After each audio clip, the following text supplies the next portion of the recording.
வணக்கம் சொந்தங்களே, இன்றைக்கி வந்து கருவாட்டு குழம்பு எப்படி வைக்கிறதுன்னு சொல்கிறாங்க. சொந்தங்களே, இன்றைக்கி கருவாட்டு குழம்புக்கு வைக்கிறதுக்கு என்னென்ன தேவைன்னு சொல்கிறாங்க. கருவாடு ஒரு 200 கிராம் கருவாடு எடுத்து வச்சு இந்த மாதிரி தண்ணியில் பச்சை தண்ணியில் போட்டு கொஞ்சம் ஒரு 10 கால் மணி நேரம் அரை மணி நேரம் வச்சுட்டு அதுக்கப்புறம் எல்லாம் க்ளீன் பண்ணி எடுத்துக்கணும். 4-5 தடவை வாஷ் பண்ணிவிட்டு அதுக்கப்புறம் க்ளீன் பண்ணுங்கள்.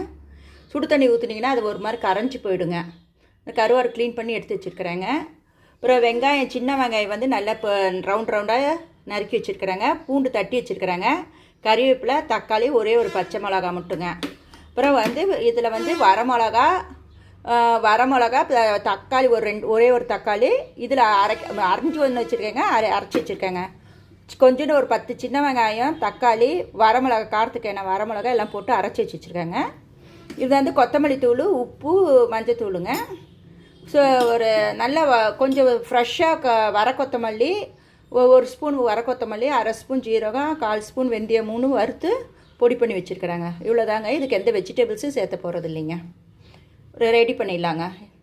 எண்ணெய் காஞ்சிருச்சு. இப்போ வந்து ஃபஸ்ட்டு வந்து கொஞ்சோண்டு கடுகு போட்டுருவாங்க. கடுகு போட்டுட்டு இதில் வந்து நம்ம வெந்தய ஜீரகம்லாம் போட வேணாங்க. அதுக்கோசரம் தான் நம்ம வறுத்து பொடி பண்ணி வச்சுட்டு ஒவ்வொரு டைமுக்கு அந்த வெந்தயம் வந்து ஒரு மாதிரி கசப்பாக எடுக்கும். அதுக்கோசரம் தான் பொடி பண்ணி வச்சாச்சுங்க. இப்போ வந்து எண்ணெய் காஞ்சி உடனே கறிவேப்பிலை போட்டுடலாங்க. கறிவேப்பிலை போட்டுட்டு இடித்த பூண்டு இருக்குதுங்களா, அதை போட்டுருங்க. அது போட்டு ஒரு வணக்குங்க. ரொம்ப வணக்க வேண்டிய தேவையில்லைங்க, லைட்டாக வணக்குனா போதுங்க. இப்போ வந்து வெங்காயம் போடுறோங்க. வெங்காயத்தோடவே பச்சை மிளகாவும் போட்டுருவோங்க. வெங்காயம் ரொம்ப வணக்கணுன்ட்டுலாம் அவசியங்க. ஒரு கண்ணாடி பதம் வர வரைக்கும் வணக்கினா போதுங்க. இப்போ பாருங்கள், வெங்காயம் கண்ணாடி பதத்துக்கு வதங்கிச்சுங்க. இப்போ வந்து தக்காளி போட்டு ஒரு வணக்குறோங்க. இப்போ வந்து தக்காளி மசிஞ்சிடுச்சுங்க. இப்போ இந்த நம்ம மிளகாய் அரைச்சி வச்சோம் இல்லைங்களா, அந்த பேஸ்ட்டும், கொத்தமல்லி தூள், மஞ்சள் தூள், உப்பு 3 போட்டுடலாங்க. எல்லாம் போட்டு வணக்கணுங்க.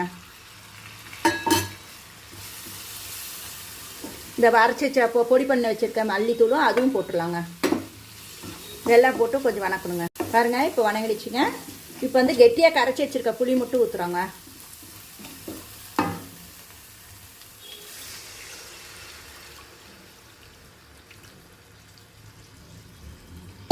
இந்த புளி தண்ணி வந்து நல்லா கொதிக்கட்டுங்க. இப்போ புளியும் எல்லாம் கொதித்து திக்காயிடுச்சிங்களா. இப்போ வந்து ஒரு கொஞ்சோண்டு ஒரு குழம்பு கண்டி அடைக்க ஒரு 1/4 மூடி தேங்காய் மட்டும் அரைச்சி இதில் ஊற்றிடணுங்க. அரைச்சி ஊற்றிட்டு கொஞ்சம் கெட்டியாக இருக்கிற அளவுக்கு தேவையான தண்ணி மட்டும் ஊற்றி கொதிக்க வைக்கணுங்க. தேவையான அளவுக்கு தண்ணி மட்டும் ஊற்றிடுங்க. நிறைய தண்ணியெலாம் ஊற்றிடாதீங்க, கொஞ்சம் திக்காக இருக்கு பாருங்கள். இந்த அளவுக்கு கன்சிஸ்டன்சி கொஞ்சம் தண்ணி கம்மியாக ஊற்றி நல்ல ஒரு கொதிக்கட்டுங்க. தேங்காய் ஊற்றினாச்சு ஒரு கொதிச்சட்டி இது கருவாடு போட்டுடலாங்க. பாருங்கள், நல்லா கொதிக்குதுங்களா. இப்போ வந்து கருவாடு போட்டுருங்க. கருவாடு போட்டாச்சுங்க. அப்படி குழம்புல ஒரு கிளறிட்டு அப்படி மூடி வச்சுட்டு ஒரு 5 நிமிஷம் அப்படியே மீடியம் ஸ்லோவில் வேக வச்சுருங்க.